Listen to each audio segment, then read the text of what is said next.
If you're stuck in Diamond and Platinum and you feel like you've hit a wall that you can't get past, then this video is for you. Let's go over some tips that will help unlock your inner Spartan. One of the most fundamental things people don't realize is just how much the focus shifts from individual skill to teamwork at the Diamond and Onyx ranks. Some people do realize it but don't understand how to actually improve their teamwork. So let's go over some ways you can be a better team player.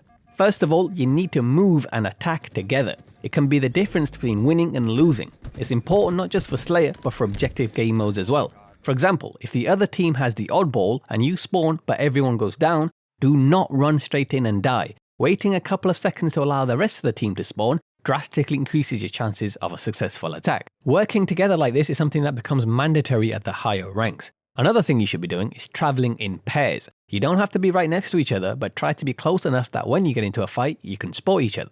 If you're playing by yourself, don't get angry when no one is with you because that's the downside of solo queuing. Instead, take the initiative and be that person that sticks with their teammates. That way, you'll always be attacking as a team even when you're solo queuing. Your decision making also needs to be more team oriented. When you spawn, your first thought shouldn't be where can I go to get some kills, it should be which one of my teammates needs my help. Thinking like this will help decrease those deaths where you get caught on your own and outnumbered. You need to stop the habit of running in on your own. Remember, it's not just about getting kills, it's also about preventing deaths. And this brings us to our second point, survival. High level players aren't just good at offense, they're also adept at running away. Sounds like a coward's tactic, but when you're in a difficult game, that 10-second respawn time will feel like a decade. There's absolutely nothing wrong with backing down. Learn to spot when you're in a losing situation and hide. If you get shot in the back, in most scenarios you want to run instead of trying to turn around. Sometimes you might be defending the ball or flag carrier, then it's worth fighting back, otherwise just run and try to survive. If you're engaging in a battle from range, you can always take cover if you sense you're going to lose. Then recharge your shields and move position before engaging again. If you do get caught out and death is inevitable, don't be an easy kill. Move around as much as possible and make them earn that kill. Those extra seconds you buy can be enough for your teammates to come save you, or it can give your teammates enough time to escape with the ball or flag. Another good way to reduce your deaths is to use the high ground as much as possible. You'll find most of the maps have some sort of high elevated areas. You want to spend most of your time holding these positions instead of the lower levels.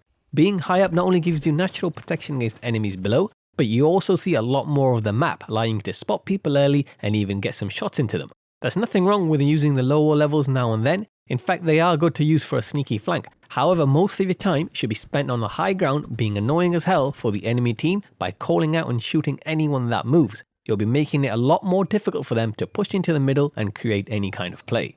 The next thing I want to highlight is awareness. Watch this clip of my Diamond 6 teammates. They die and respawn 5 times but never try to capture this enemy zone even once. They were just cluelessly running out without being aware of their surroundings. This is a good way to play if you want to lose all your games.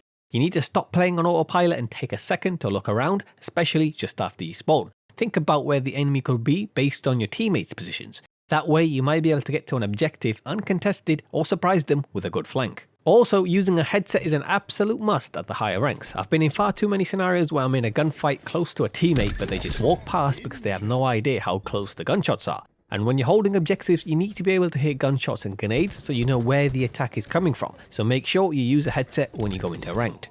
Another thing that can improve your awareness are pings and callouts. Some people don't use them whatsoever and some don't pay attention to them when their teammates use them.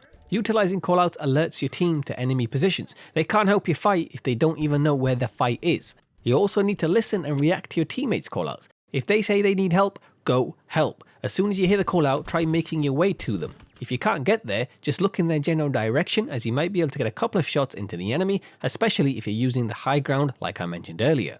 Power weapons are another thing you need to be aware of. I've seen teammates call out rockets about to spawn, but not actually go for them even when they're close by. It's crucial to contest power weapons every single time they spawn. If the enemy grabs them for free, they can easily wipe out your team, so don't just call them out, go and get them.